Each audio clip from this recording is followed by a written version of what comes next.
เป็นแฟนกันเอาหักกันตลอดมายังจดจำคำสัญญาที่สองเรามีให้กันมาถึงวันนี้ทุกอย่างก็เปลี่ยนพัน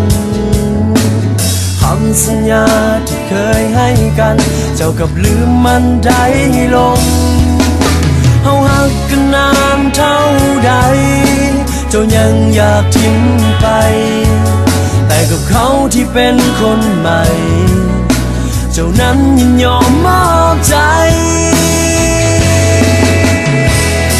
ถ้าเป็นคนดีแล้วเจ้า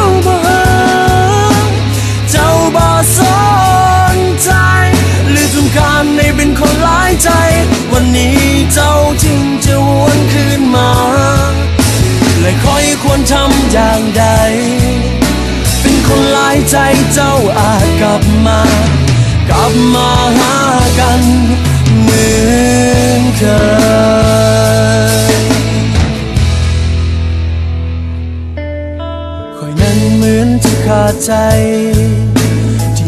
ว่าเจ้ามีภัยเพราะว่าใจดวงนี้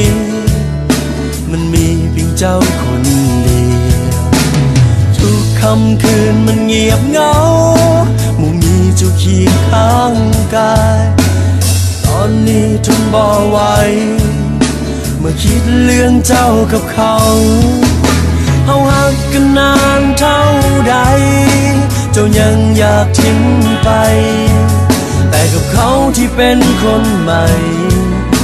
เจ้านั้นยินยอมมอบใจถ้าเป็นคนดีแล้วเจ้าบ่สนใจ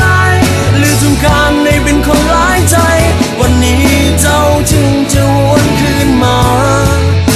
และคอยควรทำอย่างใดเป็นคนหลายใจเจ้าอาจกลับมาหากันเหมือนเคย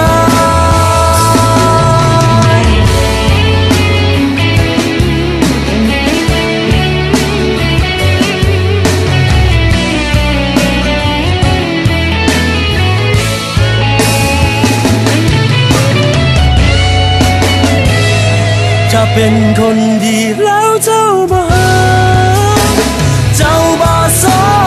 นใจหรือต้องการให้เป็นคนหลายใจวันนี้เจ้าจึงจะหัว